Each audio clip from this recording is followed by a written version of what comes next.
주님께서 여러분과 함께 마르코가 전한 거룩한 복음입니다.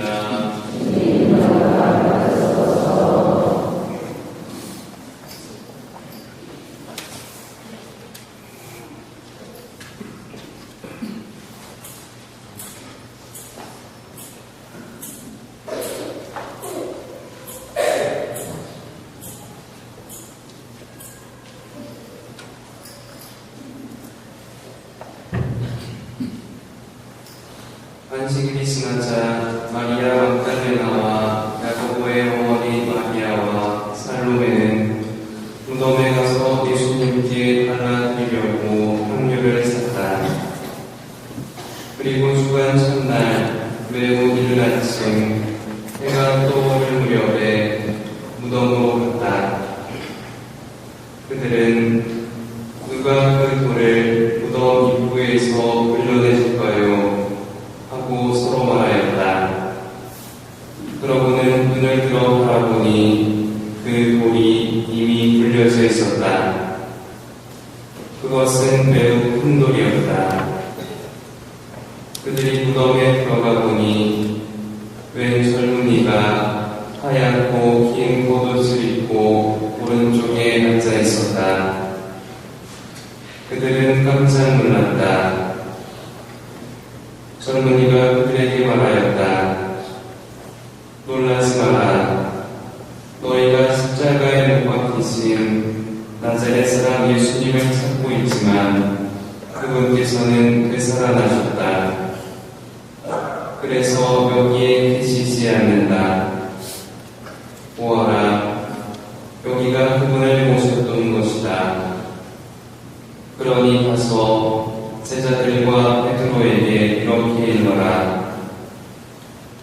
예수님께서는 전에 여러분에게 말씀하신 대로 여러분보다 먼저 갈릴레아로 가실 터이니 여러분은 그분을 거기에서 뵙게 될 것입니다. 주님의 말씀입니다.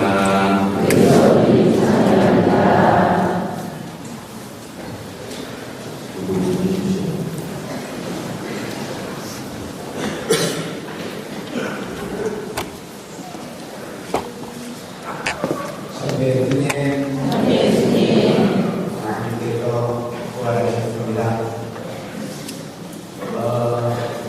사람의 눈은 참으로 온전합니다. 언제나 보여지는 것, 느껴지는 것만 보고 거기에 매달려서 안달합니다. 이런 모습을 인간의 항해성이라고 말할 수도 있을 것입니다. 예수님을 신뢰했던 제자들과 수많은 사람들은 예수님의 참된 말씀을 듣고 놀라운 기적을 수없이 체험했습니다.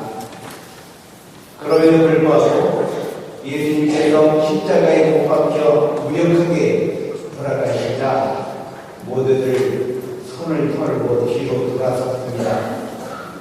예수님이 가지셨던 모든 가능성들이 물거품이 되었고 다시 보여줄 수 없으니 기대할 것이 없었던 것입니다. 예수님의 부활을 처음 목격한 세 여자들도 다른 사람들과 똑같은 생각 속에 당시 풍습대로 죽은 시체에 향유를 발라 부패를 막기 위해 예수님의 무덤을 찾아갔던 것입니다. 그들은 꿈에도 예수님의 부활을 기대하지 않았었습니다.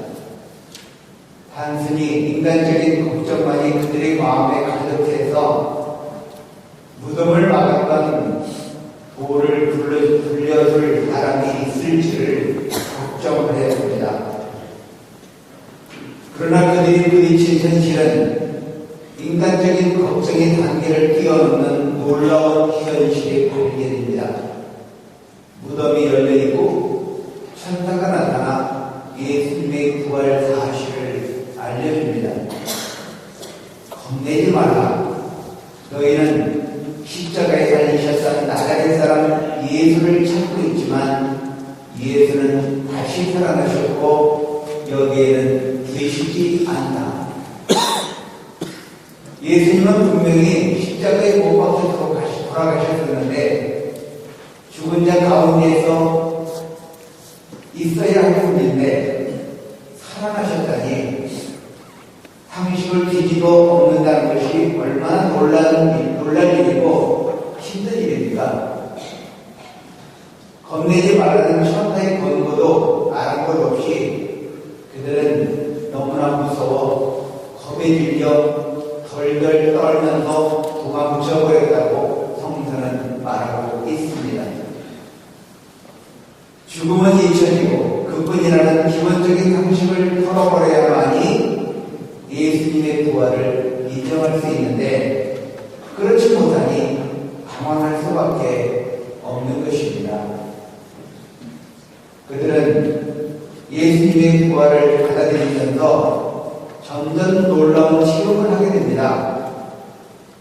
잠긴 문을 그냥 열고 들어오시는 예수님, 여러 곳에서 동시에 나타나시는 예수님, 그리고 부활하신 분과 함께함으로 느끼는 감동 등을 체험합니다. 부활하신 예수님만이 주실 수 있는 독특한 열매를 즐기게 됩니다. 우리들은 부활하신 예수님을 모두 받아들입니다. 2000년 전의 사실을 받아들이고 있으니 어쩌면 쉽게 믿을 수 있을지도 모릅니다. 그런데 우리 주변의 천지가, 우리 주변의 친지가 죽어서 땅에 묻고 왔는데 살아난다고 합시다. 그 사실을 받아들일 사람이 과연 몇이나 있겠습니까?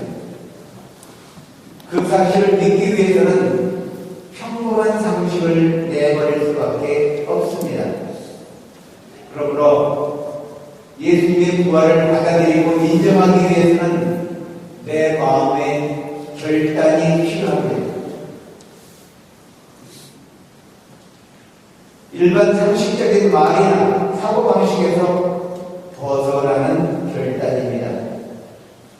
무덤을 막았던 돌이 저절로 굴러 열려져 있다 하는 상식보다도 훨씬 더 획기적인 것을 인정하는 결단이어야 합니다.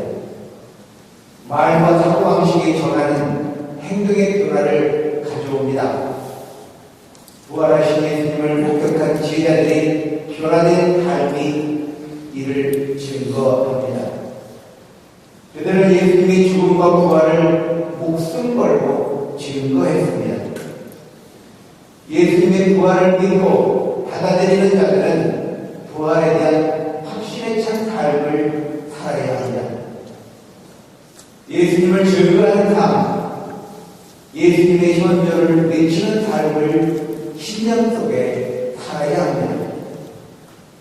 내가 신자임을 말하기 어려워하고 내가 신자라는 사실을 부끄러워하고 예수님에 대해서 말하기를 주저하고 살아계신 예수님과 함께 기쁘게 사는 모습을 보여주지 못한다면 나는 아직도 죽은 자 가운데서 살아계신 예수님을 찾는 자일 뿐입니다. 예수님의 부활은 역사의 사실로 남기기 위해서도 아니고 단순히 믿음의 대상만을 위해서도 아닙니다. 우리와 함께 머무시기 위해서 그리고 우리의 삶이 변화되고 평범한 삶에서 벗어나 비범한 삶을 살게 하시기 위해서였습니다. 오늘 우리는 35명의 새로운 기대자를 우리의 형제로 맞이하게 됩니다. 오늘 주님의 부활을 기념하는 이 거룩한 미사에서 세례를 받으신다는 것은 참으로 큰 영광입니다.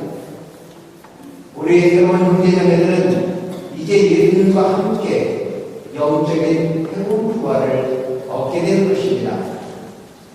이제 여러분들은 예수님 부활의 증거자로 사셔야 합니다. 평범을 벗어나 비범 속에서 예수님께서 부활하셨다는 믿기 힘든 사실을 이웃에게 행동으로 증거하는 하시는 증거자이시고 예수님의 부활을 받아들이시고 세례를 받으신 예수님의 제자답게 예수님의 부활을 희망하는 자로 사시는 모습을 보여주어야 합니다.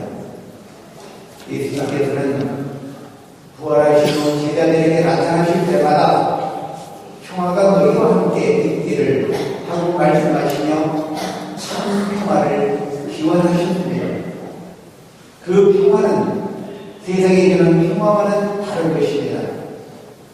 부활에 대한 확신 속에 머물기 때문에 어떤 세상의 혼돈도 빼앗아갈 수 없는 평화입니다. 그 평화 속에 머무시어 세상에 참 평화를 전해주시는 전달자 되시기를 바랍니다. 사랑하는 형제자매 여러분, 예수님께서는 참으로 부활하셨습니다. 예수님은 부활하신 모습으로 언제나 내 마음속에, 내 형제의 마음속에, 그리고 예수님의 이름으로 모인 공동체 안에 현존하고 계십니다. 부활하신 예수님께서는 나를 사랑하시며 지금도 나에게 그침없이 말씀하고 계십니다. 너에게 평화가 있기를. 참된 평화를 느끼는 자들은 기쁨이 그 마음에서 떠날 수 없습니다. 늘 가득한 기쁨으로 사시기를 바랍니다. 우리 마음속에서 기쁨이 떠나는 순간 바로 그 순간 나는 마음속에서 부활하신 예수님을 잃어버리는 순간입니다. 부활하신 예수님께서는 항상 영원히 우리 곁에 머무실 것입니다. 주님께서 참으로 부활하셨습니다. 할렐루야, 할렐루야.